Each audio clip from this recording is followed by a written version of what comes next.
Welcome, friend. I'm James, your host, and today, we're diving into another captivating episode. Grab a drink, get comfortable, and get ready for a powerful story that's sure to resonate. If something hits home, share your thoughts in the comments. Let's dive in. Edda for canceling my wedding after my fiancée cheated on me with the guy she said she hated? So, here I am, a 24-year-old guy in sunny Los Angeles, pouring my heart out to the Reddit community because I'm utterly lost and heartbroken. This is a long and convoluted tale filled with unexpected twists, and I hope sharing it will help me find some clarity amid the chaos. The City of Angels, known for its glitz and glamour, has turned into a battleground for my emotions, a stark contrast to the life I thought I was building with my fiancée.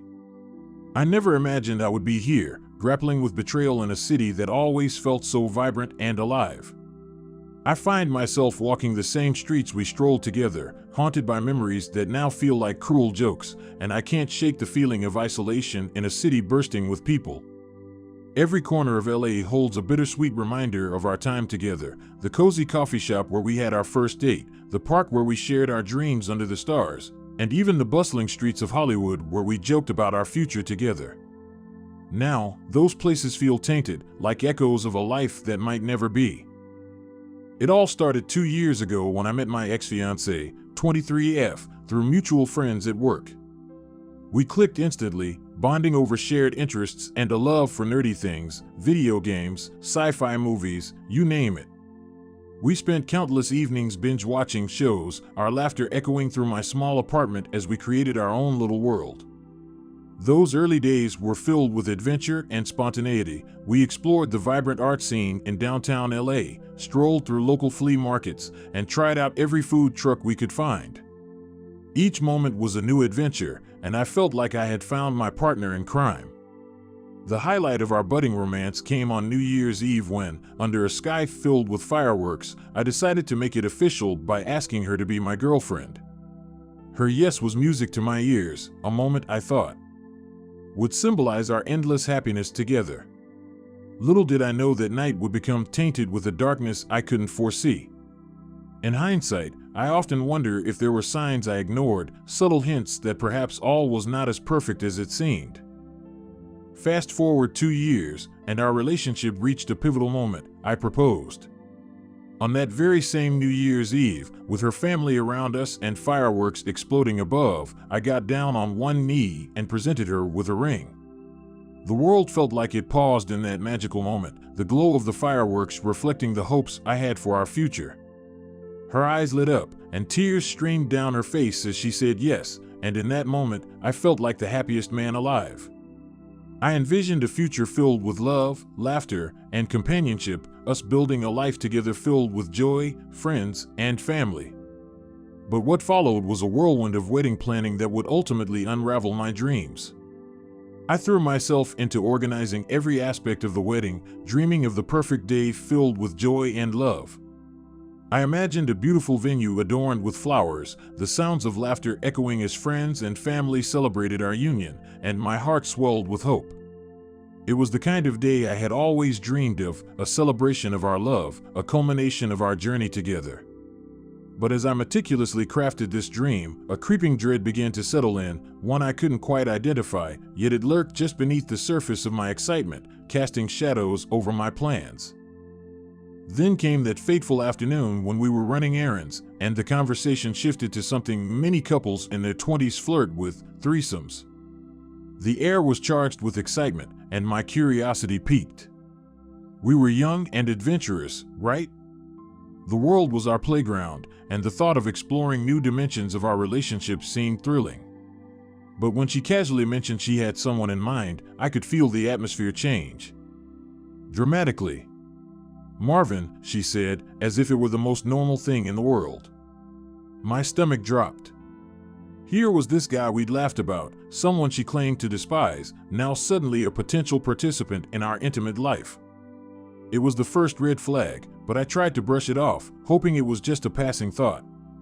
The thought of Marvin intruding on our relationship felt surreal, as if someone had flipped a switch, plunging us into uncharted waters.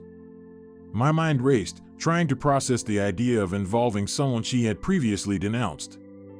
I wanted to scream, "What are you thinking?" But instead, I swallowed my concerns, telling myself I was overreacting. Perhaps I was being too possessive, too jealous. After all, we had built a relationship based on trust, hadn't we? As days turned into weeks, her enthusiasm morphed into an obsession. She was researching hotels, planning every detail as if we were organizing a vacation, not something that could irrevocably alter our relationship. The more she talked about Marvin, the more I felt this gnawing anxiety creep in. I tried to engage her in meaningful conversations about boundaries and the implications of such a decision, but each time I brought it up, she'd brush me off, her excitement blinding her to the potential consequences. "We need to talk about this," I insisted, my voice growing more urgent with each passing day.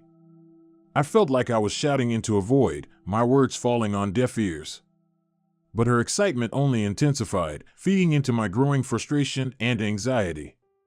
I could feel the tension building, a pressure cooker on the verge of exploding. My friends noticed the change in my demeanor. I was more withdrawn, anxious, and distracted. They urged me to have a serious talk with her, to address the elephant in the room. But I hesitated, unsure if I was ready to confront the possibility that our relationship might not be as solid as I believed. Then one day, I snapped. "You either calm down or no threesome is happening." My words hung in the air, heavy and tense, and I felt a flicker of guilt for being so harsh, but I couldn't shake the feeling that we were heading down a slippery slope. Then came the day that shattered my world. While she drifted into a peaceful nap, I found myself consumed by anxiety. I hesitated, but the temptation was too great. I picked up her phone, an impulsive, risky decision, but I felt like I needed to know. My heart raced as I scrolled through her messages, each notification sending a jolt of dread through me. What I discovered shattered my world.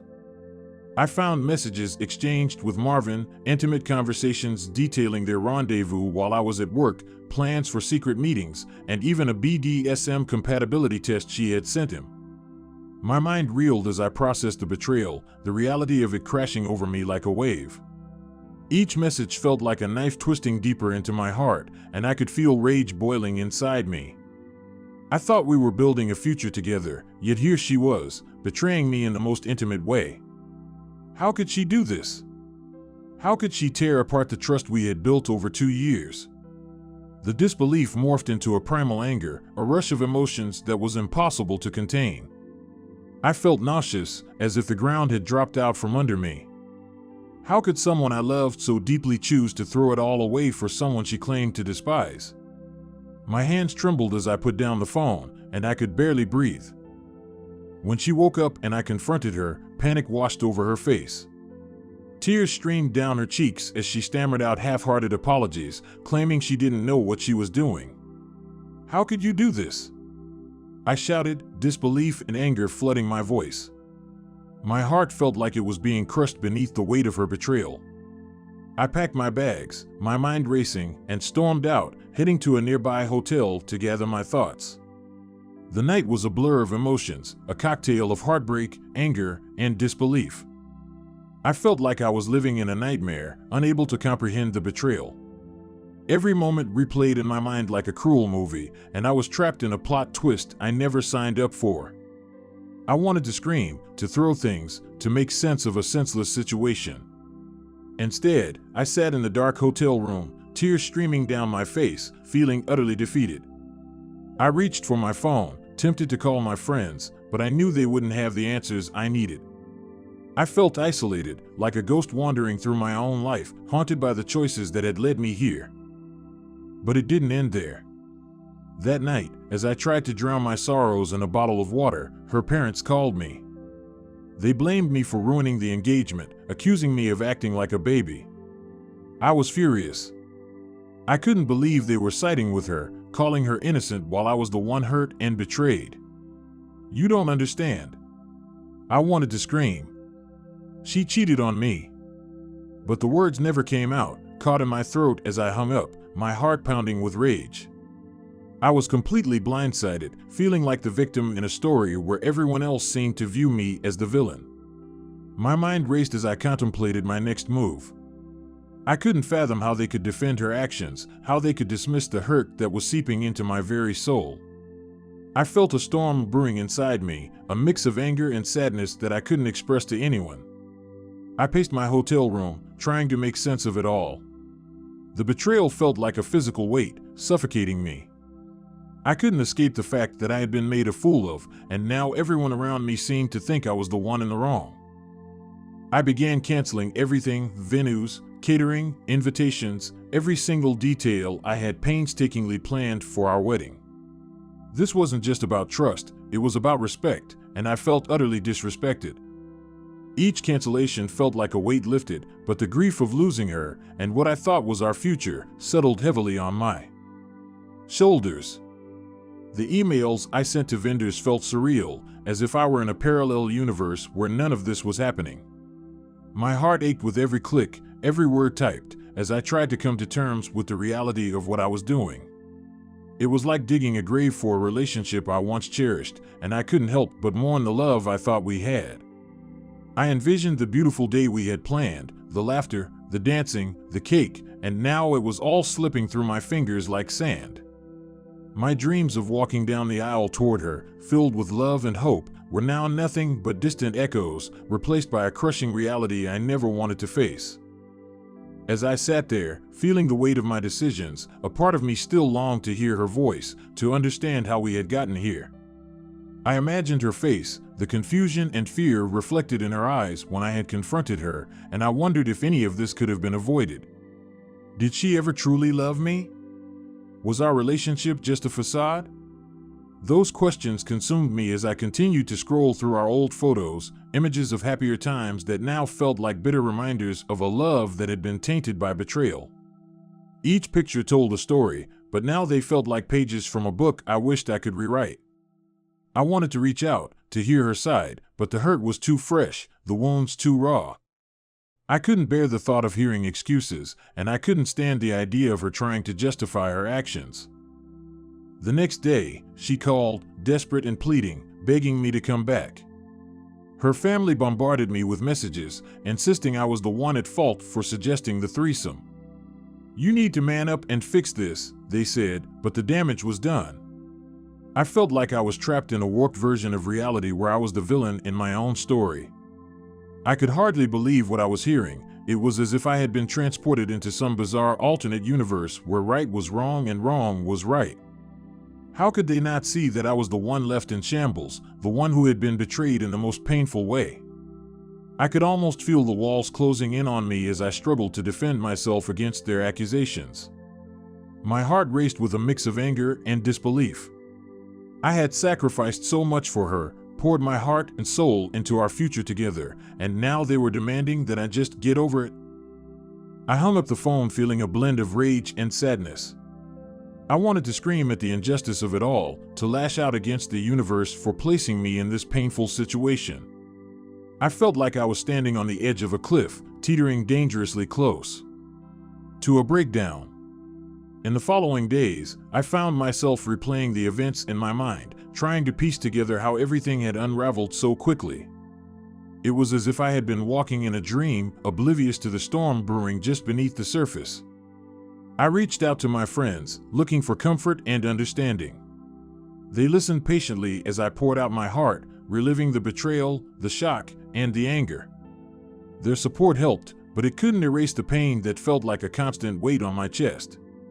They urged me to stand my ground, to remember that I deserved better, but deep down, a part of me was still reeling from the loss of the life I thought we had. Days turned into a blur of emotions, anger, sadness, confusion, until one evening, I sat on my couch, staring blankly at the wall. The phone buzzed with notifications, her name flashing across the screen like a beacon of hope and despair. I hesitated, caught between the desire to reconnect and the fear of reopening old wounds. In a moment of weakness, I opened her message. "Please talk to me. I'm so sorry. I'll do anything to fix this." Those words hit me like a freight train, a tidal wave of emotions crashing over me. Part of me longed to believe her, to hear her say that she truly wanted to make things right, But another part of me screamed that this was the same person who had shattered my trust. Could I ever look at her the same way again? Could I really take the risk of letting her back into my heart, knowing the potential for more pain? I spent the next few days in turmoil, weighing my options. My friends encouraged me to move on, to focus on healing and self-care, while her constant texts tugged at my heartstrings. I tried to distract myself with hobbies and outings, but the memories of our relationship loomed large, refusing to let go. One night, as I sat alone in my apartment, I made a decision. I needed closure, even if it meant facing the painful truth. I replied to her message, agreeing to meet up. I wanted to hear her out, to see if there was any shred of truth in her apologies or if it was merely an act to regain control. When we finally met, the tension was palpable. She sat across from me, her eyes filled with uncertainty and regret. As we spoke, I watched her carefully, searching for signs of sincerity in her words. "I messed up, and I don't expect you to forgive me," she said, her voice trembling. "But I want you to know that it meant nothing. I don't even know how it happened." I was confused and scared. I listened, my heart pounding, trying to reconcile the person sitting in front of me with the one who had betrayed my trust so completely. I wanted to believe her, to feel the warmth of love we once shared, but all I could feel was the lingering sting of betrayal. "I just don't understand how you could do this to me," I replied, my voice shaking with emotion. "How could you choose someone you've said you hated? How could you throw away everything we had?" Her eyes filled with tears as she struggled to articulate her feelings. I wanted to reach out, to comfort her, but I was paralyzed by my own pain. After what felt like an eternity, I finally spoke the words that had been weighing on my heart. "I can't go back to that. I need to move on." The finality of my statement hung in the air like a heavy fog. I could see the realization wash over her, the understanding that our relationship had irrevocably changed. As we parted ways, I felt a mixture of relief and sadness. I had made my choice, but the weight of my decision lingered. Walking away felt like severing a part of myself, yet it was also freeing. I knew I had to prioritize my own well-being, to start rebuilding my life without the shadow of betrayal looming over me. Days turned into weeks, and as time passed, I focused on healing. I surrounded myself with supportive friends, leaned into my passions, and slowly began to rediscover who I was outside of our relationship. But even as I moved forward, the scars remained, a reminder of a love that had once felt perfect but had crumbled under the weight of deceit. Now, here I am, wrestling with heartbreak and betrayal, trying to determine if I'm really the asshole for walking away from what I thought was a loving engagement. Etta for canceling everything and ending our engagement after she cheated with the very guy she claimed to hate. I find myself reading through the comments, searching for validation, for someone to understand the depth of my pain. I realize now that moving on is a journey, one filled with ups and downs, but I'm determined to find my way back to happiness, no matter how long it takes.